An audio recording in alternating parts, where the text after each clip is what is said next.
Кои са трите бизнеса, които аз никога не бих инвестирал и ви съветвам и вие да не го правите? Всъщност, първо, ресторант.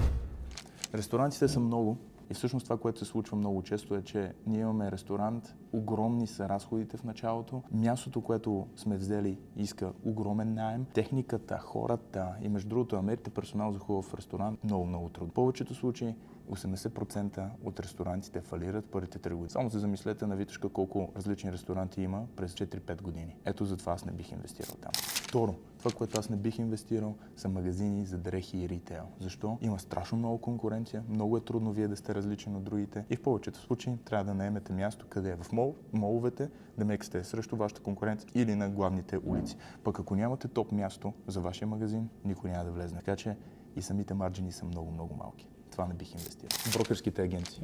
Страшно много брокерски агенции.